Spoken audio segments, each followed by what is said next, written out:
திருச்சிக்கு வரும் எடப்பாடி பழனிசாமியை வரவேற்க அதிமுகவினர் சார்பில் வைக்கப்பட்டிருந்த பேனர்களை போலீசார் அகற்றியதை கண்டித்து முன்னாள் அமைச்சர்கள் பரஞ்சோதி, வளர்மதி தலைமையில் அதிமுகவினர் ஸ்ரீரங்கம் காவல் நிலையத்தை முற்றுகையிட்டு போராட்டத்தில் ஈடுபட்டு வருகிறார்கள்.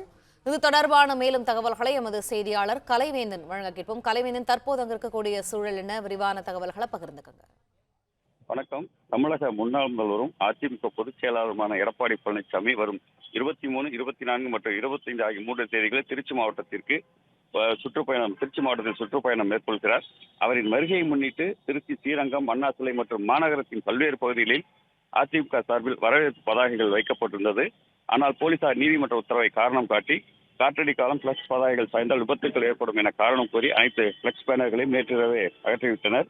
இதனை கண்டித்து முன்னாள் அமைச்சர்கள் பரஞ்சோதி, வளர்மதி, முன்னாள் கொறடா மனோகரன் ஆகியோர் தலைமையில் 100க்கும் மேற்பட்ட அதிமுகவினர் ஸ்ரீரங்கம் காவல் நிலையத்தை முற்றுகையிட்டு போராட்டத்தில் ஈடுபட்டனர். மேலும் காவல்துறைக்கு எதிராக முழக்கங்களை எழுப்பியதால் பரபரப்பு ஏற்பட்டது. இதனைத் தொடர்ந்து போலீசார் அவர்களுடன் சமாதான பேச்சுவார்த்தை நடத்தினர். பேச்சுவார்த்தையின் இறுதியில் ஒவ்வொரு தினங்கள் மட்டும் பிளக்ஸ் பேனர் வைத்துக் கொள்ள அனுமதி வழங்கினர். இதனைத் தொடர்ந்து அனைவரும் அமைதியாக கலந்து சென்றனர். நன்றி கலைவேந்தன், விரிவான தகவல்களுக்கு.